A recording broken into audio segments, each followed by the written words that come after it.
I'm Amanda Pratt, and I'm here in downtown Knoxville at the Regal Riviera Cinema. Just inside, Olympic swimmers are participating in a charity event. Many farmers are using corn like this to feed their cattle, but with the recent summer drought, prices are going up. Well, temperatures are rising here in Knoxville, and as you can see, UT students are still making time for their outdoor activities. Chase and Living Social are partnering up to give small businesses like Pick and Grin a chance to give their customers more of these. The owner of this gym says he sees an increase in business during the Olympic season. Lenoir City officials are thinking of many ways to honor the Olympian Claire Donahue, and one of the ways is naming the city pool after her. Lafayette Williams, a local beef farmer and owner of Riverview Family Farms, uses corn to feed his cattle. Unfortunately for him, farmers all across the nation are experiencing a drought. The corn we bought about 6 weeks ago is the corn you're seeing here costs $7 a bushel.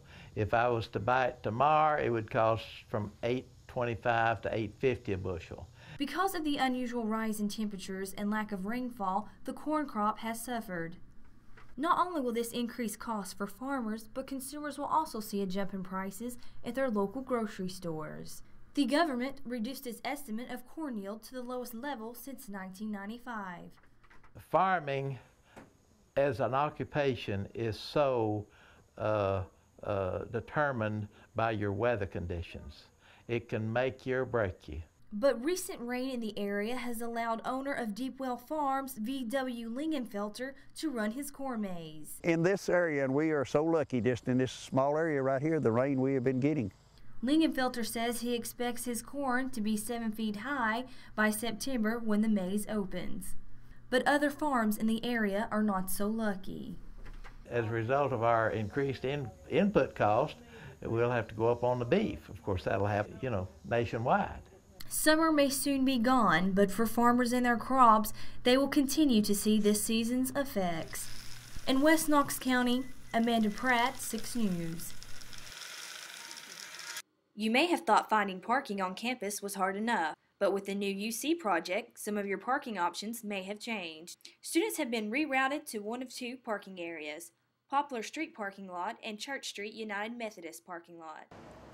As you can see behind me, construction workers are busy building the new University Center, and with that comes a small price.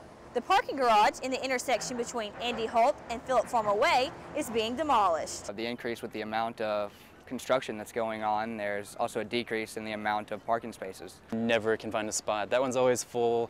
The one by Circle Park's always full. There's just nowhere to park. I have realized that, just get used to there being a giant mess right in the middle of campus probably for the next couple years, so everyone always has to adapt and find new routes.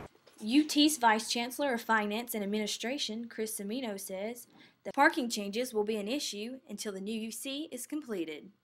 With the University Center project and taking down the existing garage, we are losing 254 parking spaces. So we did create the website conezone.utk.edu, which allows everyone to get immediate real-time information about parking.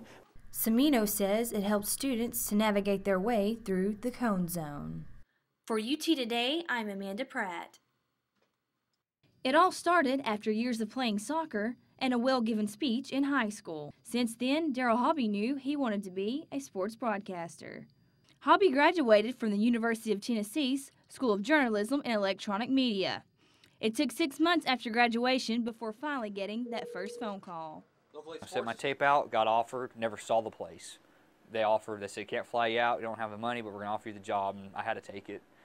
6 months later, Hobby moved back to Knoxville for his second job, and then promoted to sports director in Jonesboro, Arkansas. All this before coming back to Knoxville, where he has been a sports reporter and anchor for 7 years. Hobby says the novelty of every day, mixed with a little travel, makes his job unique. I like going somewhere, finding an athlete, and telling their story.